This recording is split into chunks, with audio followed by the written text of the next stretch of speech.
Dave with Taboo Customs. This video is going to be the second video in our disassembly of the M715 project here. In this video, we'll hopefully be getting the engine, transmission, transfer case, drive shafts, all of that stuff out of this truck.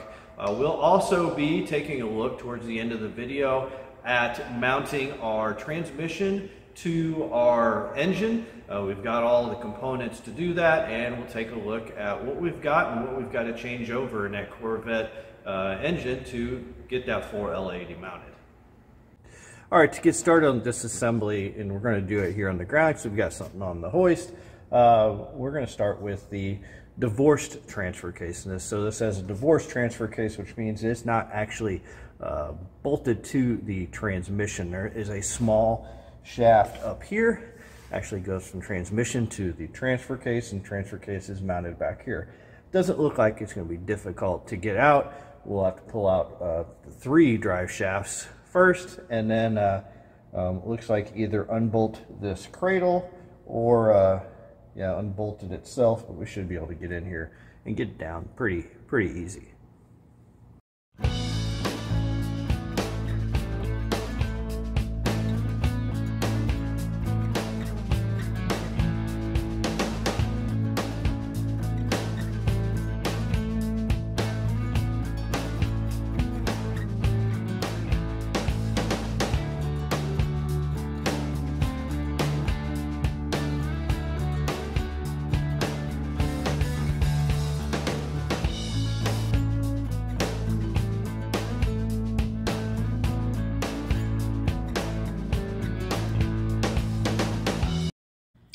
So as you just saw, I struggled with the rear axle U-joint on the drive shaft, and I think that's going to be kind of how things are going to go with this, taking it apart. Just looking at the front U-joint of the rear drive shaft here, you can see just how much pitting is there's like half of the strap gone here from the rust. So, which is interesting because the frame itself looks great, especially compared to today's Jeeps. I mean, it's a pretty much all 7-gauge frame, which might make the difference, but no rust through, really just surface rust, maybe a little bit of pitting here and there. But anyway, yeah, I'm gonna fight taking this apart.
All right, so here's the result. This is an NP200.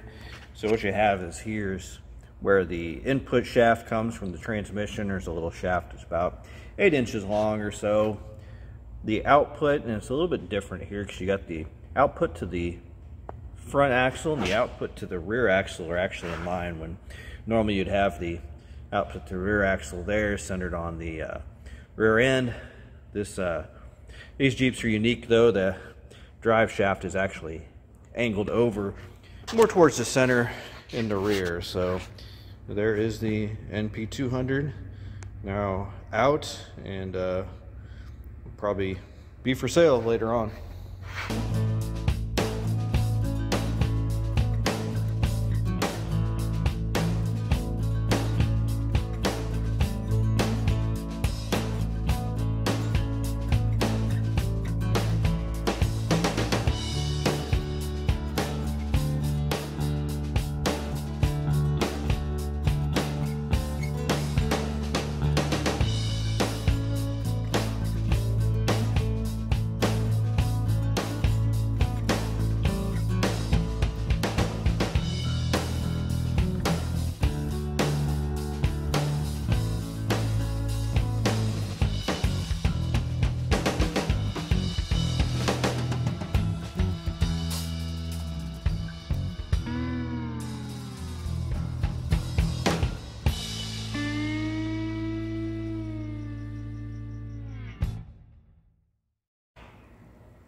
Now we're to the point where we're ready to go ahead and pull the engine out. So I'm going to grab the forklift and we're going to pull that out. A couple of things that we did learn during this. Obviously, if you're not reusing anything, in our case, it's a lot easier because you don't necessarily have to worry about anything. And there's nothing, I mean, yeah, the transmission, transfer case, probably worth a little bit of money, but things like those drive shafts, it was easier just cutting the U-bolts than to try to take the time to actually unbolt them. Several things were like that. In this case, we just cut it. The wiring, for instance, you saw me cut that with a hard wheel. Wiring is toast. There's several sections actually where the wiring insulation is gone. A couple where mice have chewed away at it. One where apparently it all melted in a good section underneath the driver's floorboard there. So, you know, all of that toast. One thing now, so, one other thing that we did struggle with, and that is the linkage for the transfer case where it is bolted to the side of the transmission. I was figuring we could unbolt that bracket and just remove the bracket, leave all the linkages hooked up. Not the case. Had to undo all of the linkages. We could get to 2 of the bolts on the bracket, but not the 3rd. Didn't understand why. Once we got all the linkages out of the way, we could see why. Oddly enough, they used a countersunk. Countersunk looks like Phillips large screw type bolt to actually bolt into the top of the transfer case, and you can't get to it unless everything is off of there. So you got to pull this out. You're just gonna have to take off all of those linkages to get those pulled out. So that was one odd thing we did find out. So now we're gonna rig it. One of the odd things is, okay, we did pull the shifter off for the transmission. Normally we would. This is a T98 transmission. To pull that off, pull the top of the transmission off, you got to pull the large, pretty much the whole top of the transmission off. And it's really dirty, so I don't want to mess with it to end up getting a bunch of dirt in the transmission. So hopefully we'll be able to clear the M715 transmission tunnel. Has a large cutout that goes up into underneath the dash, so we'll see. Hopefully it'll clear. If not, we're gonna end up having to pull that off. So let's try to get it out.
engine and transmission now are out.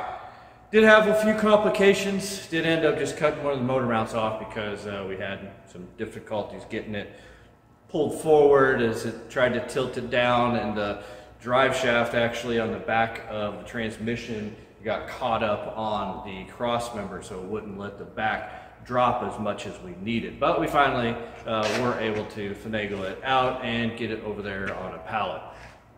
So our next step now is we've got to go in, strip out all the wiring, brakes, brake lines, all of the other items that are in here that we're not going to be using, and get it to the point to where we can start to look at, one, we need to figure out remounting a steering box, and two, we need to start figuring out, how we're going to mount the engine and where we're going to mount the engine.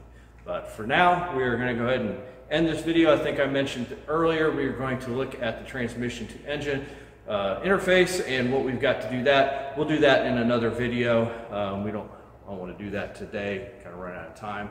So thanks for watching. As always, a like or subscribe is greatly appreciated. If you have any questions or comments, you can contact us here on YouTube or Rumble, or you can get a hold of us on our website, taboocustoms.com. We're also on Facebook and Instagram. Thanks.